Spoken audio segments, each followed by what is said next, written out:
अस्सलाम वालेकुम जी। दोस्तों, उम्मीद है आप सब खैरियत से होंगे। मैं हूं इंजीनियर मोहम्मद यूसुफ और आप देख रहे हैं माइनिंग इनसाइड यूट्यूब चैनल।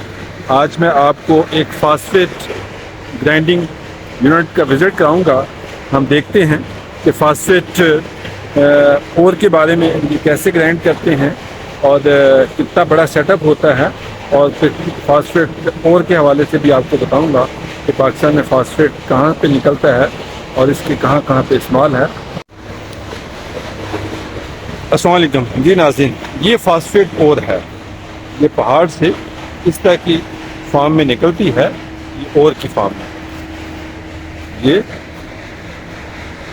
आप देख सकते हैं, ये पहाड़ से आई हुई निकली हुई माइन हुई हुई ओर है, जिसको फास्फेट ओर कहते हैं। ये मुख्तलिफ कलर्स में होती है, थोड़ा सा लाइट भी हो सकती है। पाकिस्तान में जो फास्फेट के डिपॉजिट्स हैं वो हज़ारा डिवीज़न में है। हज़ारा डिवीज़न में एबटाबाद और मानसरा के इलाके में ये फास्फेट पाई जाती है। मेरे नॉलेज में नहीं है कि शायद किसी और एरिया में पाकिस्तान के फास्फेट पाई जाए, लेकिन हज़ारा डिवीज़न में मानसरा और एबटाबाद के इलाके में फास्फेट पाई जाए। ये देखिए, इसका कलर थोड़ा सा डिफरेंट है और इस फास्फेट का कलर थोड़ा सा डिफरेंट, ये डार्क कलर में है।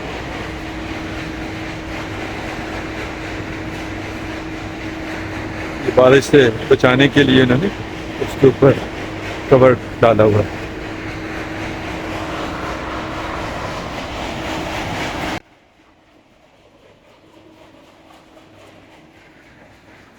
ये भी फास्फेट है।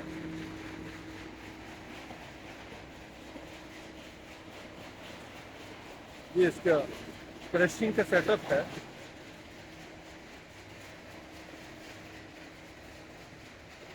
ये देखिए,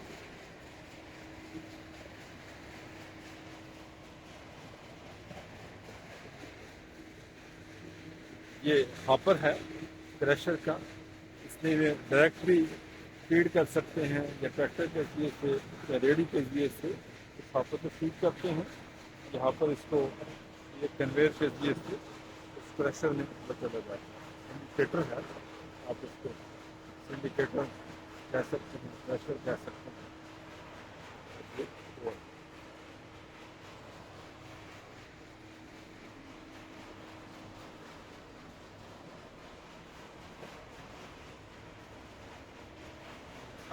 ये छोटा सा यूनिट है लेकिन बहुत ही ज़बरदस्त यूनिट है।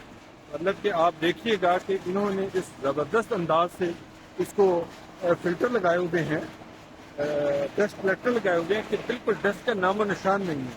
अदरवाइज इस फैक्ट्री में बहुत ज़्यादा डस्ट होती है। आप ये देखिए, इसके पैकिंग का मटीरियल है जिसमें पैक करेंगे।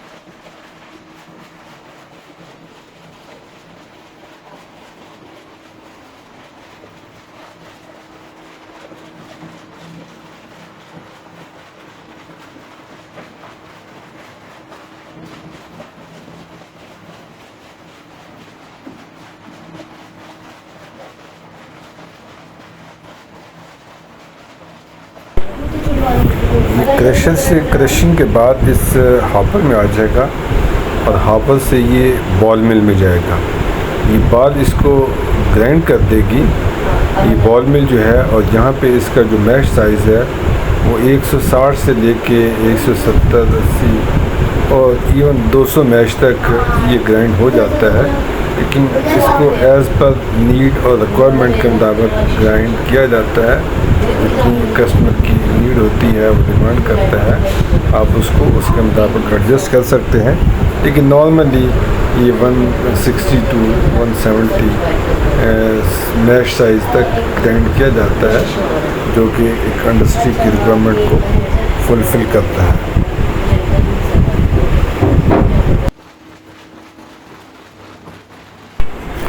जैसा कि मैंने पहले भी बताया है कि फास्फेट के रिज़र्व्स जो हैं पाकिस्तान में हज़ारा डिवीज़न में पाए जाते हैं, जिसमें एबटाबाद और मानसरा के इलाके शामिल हैं। इसके अलावा पाकिस्तान के अलावा जो फास्फेट है उसके जो रिज़र्व्स हैं वो सऊदी अरेबिया,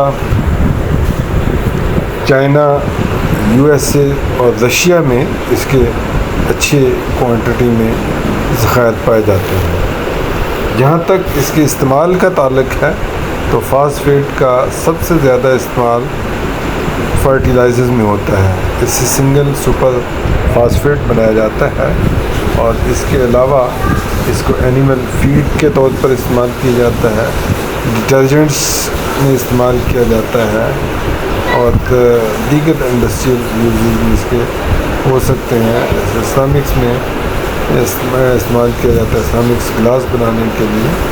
तो ये बहुत शानदार सेटअप है। इस सेटअप में जो सबसे मुझे अच्छी बात लगी, कोई डस्ट नहीं है। इन्होंने बहुत अच्छे तरीके से मैनेज किया हुआ है और डस्ट कलेक्टर्स प्रॉपर लगाए गए हैं, जिसकी वजह से शोर तो है लेकिन बिल्कुल डस्ट नहीं है। और अमूमन इस तरह की ग्राइंडिंग यूनिट्स जो होती हैं उनमें बहुत ज़्यादा डस्ट होती है, लेकिन ये जो यूनिट है ये बहुत अच्छा और वेल मैनेज्ड है। उसके बाद इसको ये पैक कर लिया जाता है और डाउन स्ट्रीम पे जहाँ जहाँ पे इसकी ज़रूरत है, जहाँ इसके कारखाने हैं सिंगल सुपर फास्फेट बनाने के, वहाँ से इसको सप्लाई की जाती है। ये हर बैग जो है वो 50 kg का होता है। ये देखिए बाकायदा कांटे पर उसका वज़न किया जाता है। अगर कम है तो और डालते हैं और अगर ज़्यादा है तो उसको कम करते हैं। एग्जैक्ट 50 kg इसका वज़न है एक बैग का। और ये पाउडर की फॉर्म में नॉर्मली फैक्ट्री परचेज़ करती हैं। उसके साथ सल्फ्यूरिक एसिड का रिएक्शन करवाया जाता है और उसके बाद ये फास्फेट खाद बन जाती है, सिंगल सुपर फास्फेट। तो ये बहुत इंटरेस्टिंग प्रोजेक्ट है, बहुत अच्छा प्रोजेक्ट है। फास्फेट की लोकल इंडस्ट्री में अच्छी खासी डिमांड है।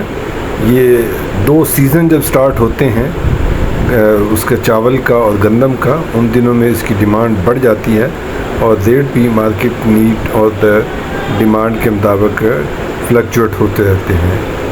नॉर्मली जो फास्फेट इस्तेमाल किया जाता है वो 28% का होता है, लेकिन इससे कम ग्रेड का फास्फेट भी काबिल इस्तेमाल होता है।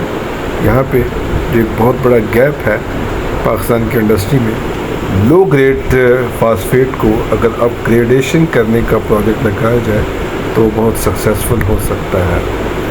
तो अगर आप इसकी एक्सपोर्ट के हवाले से जानना चाहते हैं, यानी का मेजर कंजम्पशन इसकी लोकल हो जाती है। हम कुछ बल्कि हाई क्वालिटी का फास्फेट पाकिस्तान इंपोर्ट भी करता है और कुछ क्वांटिटी में पाकिस्तान एक्सपोर्ट भी करता है।